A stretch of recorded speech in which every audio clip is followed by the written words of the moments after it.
Magkano rin kabase mo, Bap? Tsaka 20. Tigba 20 daw, oh, yung nag-PPM sa akin. Pasyal kayo dito sa baryo namin. Kabasi, tsaka dito daw. Depende sa lagi, depende sa presyo ng produkto kasi galing pa ng mga botas yan.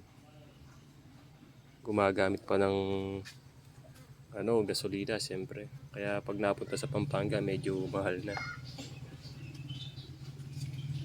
Guys, pasyal kayo dito pagka gusto nyo ng tinapa dito sa baryo Pipitik, Sitio Pipitik mga idol. Hanapin nyo si Mama sa to nagtitinda sa San Basilio na Bab.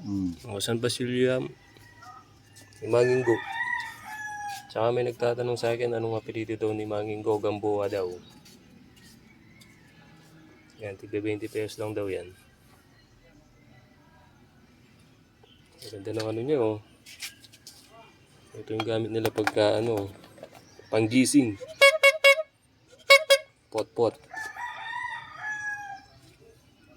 Meron pa siyang kapote kasi laging umuulan. Mahirap magtinda pagka umuulan.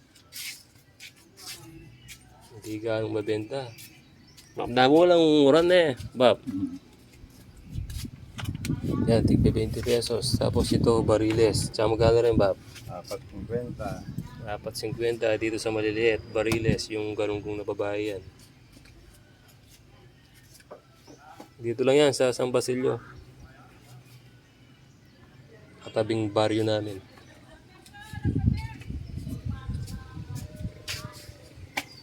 Pila lang bigsiya kanyang Bab? Yung Lagi, dakal tao San Basilio. Parang mag-isang na rin.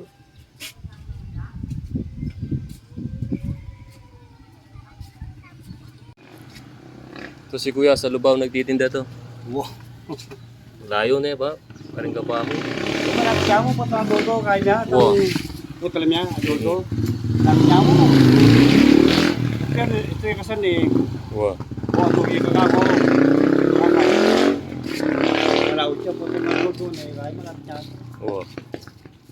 Dapat na. Yan si Kuya sa Lubao yan. Pag gusto niyo siyang hanapin. San Francisco, Bab. Ay, sa Matias mo. San Matias, Lubao. Oh. Kung pagka ganyang oras, alis na sila dito. Alauna, 2:00. Yan, hapon nandyan na sila sa pwesto nila. Tapos yun yung kusot. Ginagamit nila pang pausok sa tinapa. Binibilad na ni Papa Ronald kasi baka umulan bukas, kailangan may tuyo. Kasi pagka medyo basayan, hindi ganong makulay yung isda.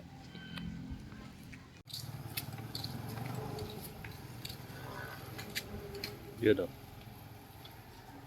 Magjo-duty na si Kuya sa San Basilio.